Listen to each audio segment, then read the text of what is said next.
আল্লামা মামুনুল হক সাহেবের কদর বেড়েছে বিএনপিতে।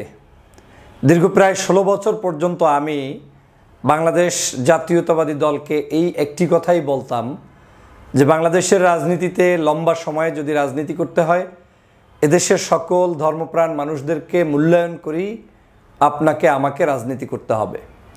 ইসলামপন্থী মানুষদেরকে অবজ্ঞা করার যে একটি নজির আওয়ামী লীগ স্থাপন করেছে সেখান থেকে আমাদের বের হয়ে আসতে হবে এবং আমরা যখন দুর্দিনে থাকি সেই দুর্দিনেও আপনার একে অপরকে খোঁজ নিয়ে পাশে থাকতে হবে।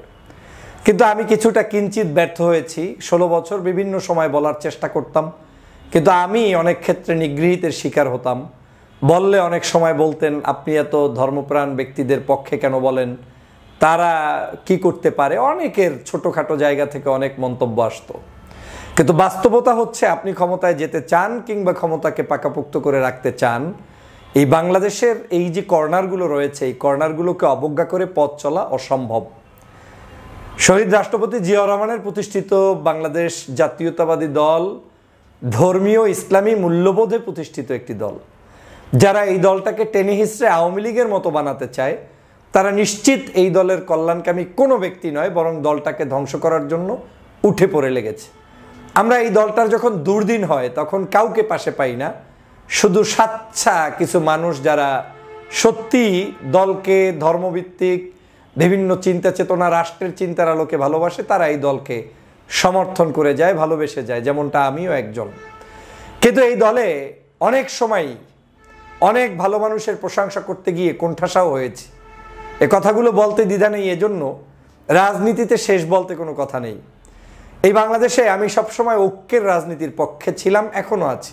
আমি কখনোই মনে করি না যে বাংলাদেশের রাজনীতিতে বিএনপির সাথে জামাতের কিংবা হেফাজতের কিংবা চরমনায়ের কিংবা সবার একেবারে সাত বেজির সম্পর্ক রেখে দেশটা ভালো চলবে, সেটা আমি নিজে কখনোই বিশ্বাস করি না। আমি বিশ্বাস করি ক্ষমতায় সরকারি দল বিরোধী দল কিংবা পক্ষে বিপক্ষে মতামত থাকলেও আন্ডারস্ট্যান্ডিংটা এত হাই লেভেলে থাকতে হবে যাতে করে জামাত ক্ষমতায় যাক কিংবা বিএনপি ক্ষমতায় যাক কিংবা চরমনাই যাক কিংবা হেফাজত যাক কিংবা আরও XYZ যাক, যেই যাক না কেন তার বিরোধী যারা তাদের সাথেও ওই সরকারি পক্ষের সুসম্পর্ক রেখে দেশকে চালাতে হবে। কারণ আপনার এনিমি স্পষ্ট ক্লিয়ার চোখের সামনে। আওয়ামী লীগ ফ্যাসিবাদ এবং ভারতীয় আধিপত্যবাদ এই যে বাংলাদেশে চেপে বসেছে, এই চেপে বসা জায়গা থেকে উত্তরণ করতে হলে এই আধিপত্যবাদের বিরুদ্ধের শক্তিগুলোর ঐক্যবদ্ধ থাকতে হবে। অ্যাটলিস্ট এতটুকু জানতে হবে যে ভাই আমি সরকারে আছি কিন্তু তুমিও আমার ভাই, তুমি বিরোধী দলে থাকলেও অতটুকুই ডিস্টার্ব আমাকে করো যতটুকু করলে আমি অন্তত টিকে থাকতে পারি। না হয় আমরা যদি একে অপরের পিছনে দ্বন্দ্ব লাগিয়ে দেই, সংঘাত লাগিয়ে দেই, সমস্যা ক্রিয়েট করি, রাষ্ট্রে আমরা কেউ টিকে থাকতে পারবো না এবং এটাই বাস্তব সত্য কথা।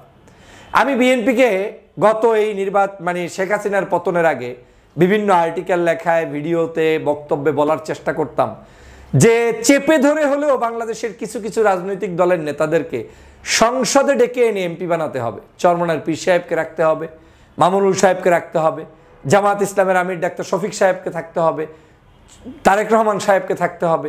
এরকম করে বাছাইকৃত কিছু মানুষকে সংসদে যখন রাখবেন তারাই এই সংসদটাকে আগামীর 5 বছর পরিচালনা করে টিকিয়ে রাখবে এবং এই সংসদের মধ্যে ওপেন স্পেস থাকতে হবে যাতে আপনার সমালোচনা আমি করতে পারি, আমার সমালোচনা আপনি করতে পারেন। কিন্তু এই সমালোচনার অর্থ এই নয় যে সমালোচনার মধ্য দিয়ে আওয়ামী লীগকে নিয়ে আসবো না, আমরা একে অপরের সমালোচনা করব।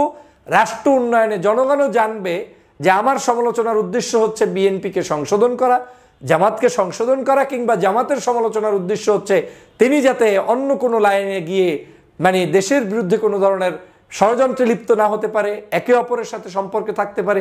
এই যে একটা সুন্দরতম সম্পর্ক, সেটা রক্ষাটাই ছিল আমার বক্তব্যের মূল মেসেজ। আমি আজও বলছি, গতকালকের ছাত্রদলের অনুষ্ঠানে মামুনুল হক সাহেব সম্মানিত হয়েছেন, তিনি বক্তব্য দিয়েছেন এবং তিনি ভূয়সী প্রশংসারও শিকার হচ্ছেন বিএনপির জায়গা থেকে। এই মামুনুল হক সাহেব যখন জুলুমের শিকার হয়েছেন, অত্যাচারিত হয়েছেন, 43টার অধিক মামলা নিয়ে জেল জুলুমের শিকার হয়েছেন, আমি একমাত্র আমি আবারও বলছি, আমি বিএনপি ঘরানার ইসলামী মূল্যবোধের শক্তির একজন লোক হিসাবে শত শত টকশোতে তার জন্য আমি কথা বলেছি। অনেকেই তখন আমাকে হাসতেন যে আপনি ওনাদেরকে নিয়ে এত নাচেন কেন? তা আমি ওনাদেরকে নিয়ে নাচি নাই, এখন আপনি ওনাদেরকে নিয়ে নাচছেন কেন? আমি যেটা নাচতাম সেটা দূরদর্শী প্ল্যানের ভিত্তিতেই নাচতাম।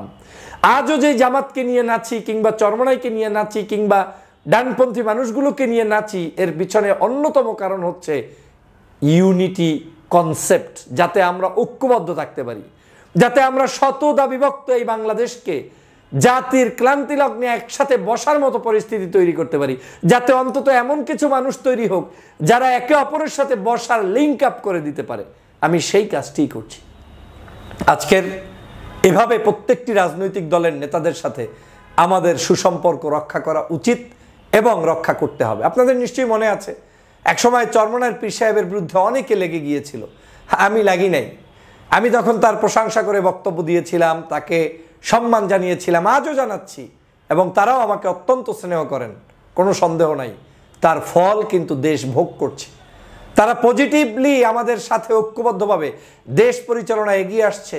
তাদেরকে অনেকেই ট্যাগ লাগানোর চেষ্টা করেছেন, লাভ হয়নি, বরং তাদেরকে এখন প্রয়োজন। ঠিকই তাদের অফিসে মির্জা ফখরুল ইসলাম আলমগীর সাহেব অনেক দিন পরে গেলেও কিন্তু গিয়েছেন। তো যে কাজটা আমি করেছি 6 মাস আগে, 1 বছর আগে, সে কাজটা তো এখন করছেন। গণ অধিকার পরিষদের নুরুল হক নূরকে নিয়ে অনেকে অনেক কথা বলে একেবারে ঝাঁঝা করে ফেলেছেন, এবং এমনকি আমি নূরের পক্ষে অবস্থান নেয় অনেক আমার বিএনপির শরীররা আমার বিপক্ষে মন্তব্যও করেছেন যে নূর দিয়ে কি হবে, সে এইটা করতে চায়, ওইটা করতে চায়। এ ধরনের অনেক সাইড টকিং আমার কাছে এসেছে, আমি কখনোই টলারেট করিনি। আমার কাছে যেটা সত্য বাস্তবধর্মী মনে হয়েছে সেটা আমি সাপোর্ট করেছি। আজকে কিন্তু এই নূর সাহেবই বিএনপির আরেকজন সহযোগী, কিংবা তাদের জন্যই লেটার ছাপানো হচ্ছে। আমার এগুলো দেখে বিন্দুমাত্র কষ্টও নেই, কারণ আমি দেশের জন্য কাজ করছি, আমি মানুষের জন্য কাজ করি। আমি জানি যে এই সমাজে এই কাজ করতে গিয়ে যে বেশি করবে সেই নিগৃহীতের শিকার হবে, কিচ্ছু যায় আসে না। ডক্টর ফয়জুল পরোয়া করে না যে আমি কি পাবো কি পাবো না। আমি জানি আমি অনেক কিছু পাবো না, অনেক কিছু চাইও না।